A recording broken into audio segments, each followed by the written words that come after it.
Existem dois tipos de cirurgias. A implantação de um DVE e a implantação de um DVP. Qual é a diferença aí de um DVE para um DVP? DVE é derivação ventrículo externa, que ele vai para um dreno externo, um dreno externo que fica pendurado lá no leito. Já a DVP é a derivação ventrículo peritoneal. É um ducto que sai do ventrículo, né, que é onde produz o líquido, e vai despejar aqui dentro da barriga, dentro do peritônio. Mas ele vai passar por dentro da pele, tá? É por dentro da pele, não vai ficar dando para ver esse caninho passando não, tá bom? Existem alguns cuidados que tem que ser realizados nessa cirurgia, não é isso? No pré-operatório a gente vai precisar medir diariamente o perímetro cefálico da criança para a gente ver se está controlado, se está aumentando, tá? Para ver a urgência que a cirurgia vai ser necessária. Palpar as fontanelas para ver se elas estão muito tensas, se está havendo alguma mudança do nível de líquido dentro da cavidade intracraniana. Pesar diariamente a criança, porque a gente sabe que em crianças, principalmente, o peso da cabeça ele é uma das maiores porções de peso, né, do corpo. Observar sinais de irritabilidade, né, se a criança está tendo irritabilidade, principalmente meningia, que é a rigidez de nuca. Letargia, que é se a criança está hipoativa ou se ela está tendo convulsões. E também evitar tensão extra sobre o pescoço, porque a gente sabe que as articulações das crianças elas não são totalmente formadas, né? Tem alguns espaços ali entre elas que podem prejudicar futuramente, né, a cervical da criança. Então a gente tem que poupar o pescoço dessa criança de receber mais peso do que o da cabeça. Então a gente vai sempre segurar a cabeça da criança para que não ocorra esse movimento de pender, que além de tudo também pode pressionar os vasos que levam a irrigação de sangue para o cérebro, não é isso? Já no pós-operatório a gente vai ter que checar o funcionamento do dispositivo, certo? Para ver se ele está drenando mesmo, se o que está saindo, a cor do líquido que está saindo, se é mesmo líquido, se está saindo sangue junto, se teve alguma complicação, se tem algum coágulo naquele dispositivo. A gente vai observar a característica da lesão cirúrgica, né, que isso é de praxe, avaliar o nível de consciência da criança pós-cirúrgico e também observar sinais de infecção no líquido cefalocardiano. Como assim sinais de infecção? Se está turvo, se tem alguma coloração diferente, se tem presença de pus, essas coisas. Agora vamos falar das crises convulsivas. As crises convulsivas elas são definidas por uma descarga elétrica anormal que vai acontecer no cérebro, que vai ocasionar muitas contrações involuntárias, né, ou seja, que não pode se controlar, da nossa musculatura. Pode ser tanto a musculatura lisa, né, que é a musculatura do intestino, do estômago, e também a musculatura esquelética, que é a musculatura que a gente tem controle. A gente tem a musculatura que a gente não controla, que é o músculo liso, e tem a musculatura que a gente controla, que é a musculatura esquelética. Quando a gente tem uma convulsão, essa desordem elétrica que acontece, ela vai impossibilitar que a gente controle esses músculos e isso tudo vai entrar em colapso. E aí vai ter as contrações involuntárias que vai levar àquele quadro típico que a gente vê, que é aquela tremedeira e tudo isso, né? Pode acontecer também desvio dos olhos, que é uma coisa que a gente vê bastante, né? Pra cá, pra lá, estrabismo temporário e etc. Algumas manifestações comuns das convulsões são, principalmente, a salivação intensa, perda dos sentidos, né? A pessoa ela não sabe mais o que está acontecendo, justamente quando ela acorda, né? Quando ela sai da crise convulsiva, ela não sabe o que aconteceu. E relaxamento dos esfíncteres, tanto esfíncter anal quanto esfíncter vesical. Ou seja, a pessoa pode fazer xixi, pode fazer cocô, pode vomitar durante uma crise convulsiva. Existem alguns tipos de crises convulsivas. A crise generalizada, crise típica, que a gente vê em filme, que é quando a gente balança braço, balança perna, se bate, toda aquela coisa. Isso é uma crise generalizada. Ela também está associada à liberação dos esfíncteres e ao desvio ocular. Também existe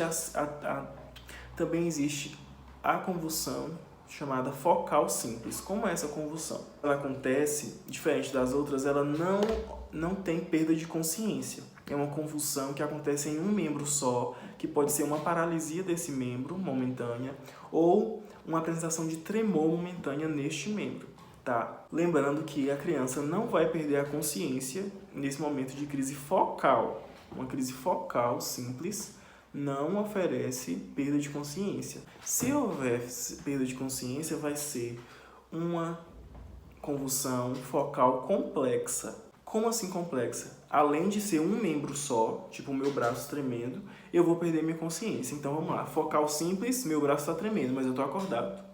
Focal complexa, meu braço está tremendo, mas eu desmaiei. Tá? E crise de ausência, quando a criança fica com o olhar perdido por muito tempo, sem que a gente consiga despertar essa criança. Aquele olhar fixo em alguma coisa ou em nada, que a gente não consegue chamar atenção pra gente durante um certo período de tempo. Sem, assim, aquela perda de consciência, tipo, desmaiou. Mas uma criança tá ausente, parece que ela tá ausente do corpo. Quais são as principais causas das convulsões? As principais são traumas, né? Queda, criança caiu do carrinho, caiu do berço, caiu do colo da mãe.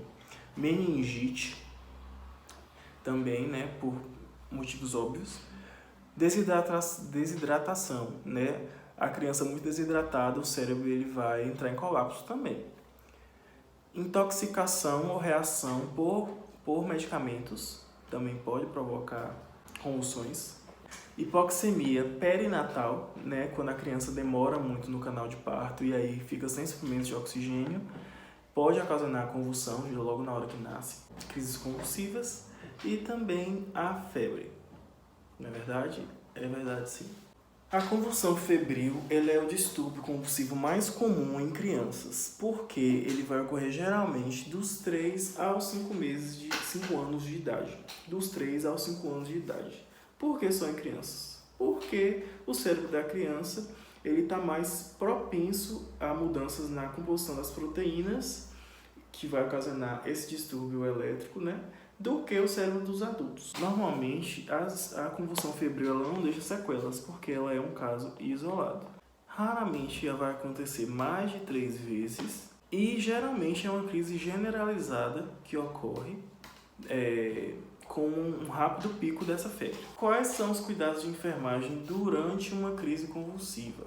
A gente vai ter que deitar a criança, remover os objetos, né, que se tiver alguma coisa na mão da criança, alguma coisa próxima, que ela possa bater nessa coisa e acontecer algum acidente mais grave, a gente vai ter que retirar. Afrouxar as roupas, né, se a criança estiver com roupa de botão, alguma coisa assim, abrir para dar uma sensação de maior liberdade de movimento. Proteger a cabeça, né, de bater no chão, bater em quinas de móvel, bater em qualquer coisa. Lateralizar a cabeça da criança, porque como a gente falou que a criança ela vai aumentar a salivação, então pode ser que ela ocorra uma broncoaspiração. Assim como também por causa dos vômitos, porque como libera os esfíncteres, né, isso, o músculo liso ele também perde o controle, então pode ser que ocorra um vômito, né, êmese no momento da crise convulsiva, e isso vai, né, pode provocar broncoaspiração, por isso que a gente tem que lateralizar a cabeça. Limpar ou aspirar secreções salivares, né? Se estiver no hospital, a gente vai ter o circuito de aspirador e vai aspirar, né, a secreção. Se estiver em casa ou em um ambiente que não seja hospitalar, a gente vai simplesmente limpar o excesso com um pano. Observar o padrão respiratório, né, ver se a criança está entrando com padrão de dispneia para ver se já houve uma broncoaspiração ou não. Reduzir o estímulo sensorial, tipo assim, se estiver em lugar muito claro, se estiver em lugar que estiver com luz piscando, se tiver música muito alta, desligar esses estímulos, porque algumas crises convulsivas elas são desencadeadas por estímulos e as que não são, elas são potencializadas por esses estímulos. Permitir que a criança descanse depois da crise. Tem gente que fala assim, não pode deitar, não pode sentar. Não, a criança tem que descansar, porque é um desgaste energético muito alto, tá? E medicar de acordo com a prescrição médica. Caso tenha sido a primeira vez, correr para o médico vai dizer se vai medicar e com o que vai medicar. Caso já esteja em ambiente hospitalar, medicar segundo a prescrição médica. Devem ser registrados o horário de início, mais ou menos, né? Porque a gente não vai estar olhando o relógio na hora que a criança vai ter uma convulsão, mas, por exemplo, a gente sabe mais ou menos que horas que era. Então, a gente vai registrar mais ou menos o horário, a duração, os eventos que aconteceram durante a crise, por exemplo, caiu, bateu a cabeça, vomitou, isso tudo tem que ser registrado. Se houve liberação dos esfíncteres, se fez xixi, se fez cocô na calça. Qual foi o padrão das contrações, se foi só contração, se foi agitação, se foi tremor, como a crise terminou, se foi abrupto, se foi progressivo, se a criança parou de se debater do nada ou se foi um processo, e o nível de consciência da criança depois da crise, se a criança continuou dormindo, se ela acordou normal, se ela soube o que aconteceu, se ela não soube, tudo isso. O que não fazer de forma alguma? Não fazer de forma alguma durante a crise. Imobilizar os membros. Não pode, porque a gente pode acabar provocando lesões nas crianças, tá? Puxar a língua ou colocar objetos na boca da criança. Não pode, porque isso também pode machucar a boca da criança e você não vai querer levar uma mordida de uma contratura involuntária dos músculos mandibulares, porque dói e arranca pedaço, tá bom? E não medicar na hora da crise pela boca. Não tem como você colocar remédio via oral em uma criança que está tendo crise convulsiva, porque vai ocorrer uma provável broncoaspiração e aí você vai complicar a vida daquela criança. Só medicação intramuscular, de preferência, né? Ou se a criança estiver com acesso, intravenosa. Agora a gente vai falar um pouquinho das meningites. A meningite, ela é uma inflamação das meninges, tá? Principalmente a pia mater e a aracnoide, vocês estudaram lá as posições das meninges em anatomia, e consequentemente do líquido cefalorraquidiano, que está entre as meninges, não é isso? As meningites, elas têm causas primordialmente infecciosas, tá? Ou seja, infecção por bactérias, mas ela também pode acontecer por invasão de células tumorais ou de substâncias químicas, também podem propiciar a meningite, tá? E sendo que a meningite bacteriana, ela deve ser tratada como uma emergência clínica, tá? Porque ela precisa de isolamento e tudo isso. Quais são as principais manifestações clínicas da meningite? Cefaleia, febre, êmese, rigidez de nuca. Como é que eu vou diagnosticar uma rigidez de nuca? Pedir para a criança colocar o queixo no externo. Quando a criança tenta fazer esse movimento, ela vai sentir muita dor e não vai conseguir. Fotofobia, que é aversão à luz, ambiente claro, ela quer ficar só em ambiente escuro. Sonolência, confusão mental, apatia, né? Criança apática, hipoativa, tá? Irritabilidade e abalamento de fontanela, que também pode ser devido ao aumento da quantidade de líquido. Não lembrando que não é uma hidrocefalia, é um aumento discreto da quantidade de líquido devido a um processo inflamatório. Como é feito o diagnóstico da meningite? Através de um exame no líquido cefalorraquidiano, que pode ser um estudo bioquímico, né, ver quais são as características do líquido. Também pode ser uma cultura para saber se é uma bactéria ou não. Também pode ser pela observação da contagem das células e do aspecto, se ele tem sangue, se ele tem pus, se ele está com turvo, se ele está com aspecto diferente. Qual é a conduta terapêutica? Precaução de isolamento respiratório, principalmente quando for bacteriana, tá? Antibiótico terapia, muita hidratação, controle das convulsões, porque provavelmente a pessoa vai ter convulsões, e controle da temperatura para que não haja mais convulsões e também para, né, combater os sintomas infecciosos. Quais são os cuidados de enfermagem? Manter o quarto em silêncio, primordialmente em silêncio, né, caso tenha como, e também em escuro, por causa da fotofobia, que incomoda bastante. A cabeceira a 30 graus, né, para não aumentar a pressão intracraniana. Decúbito lateral, principalmente, que é melhor para o escoamento do sistema nervoso central.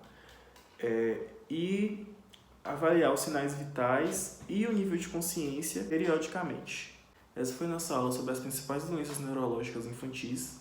Eu espero que vocês tenham gostado, que vocês tenham entendido E agora nós vamos ter uma atividade que eu deixei no slide, que eu mandei para vocês e que vocês vão me responder para me entregar até meio-dia, tá bom? Obrigado, turma, por tudo e até a próxima aula.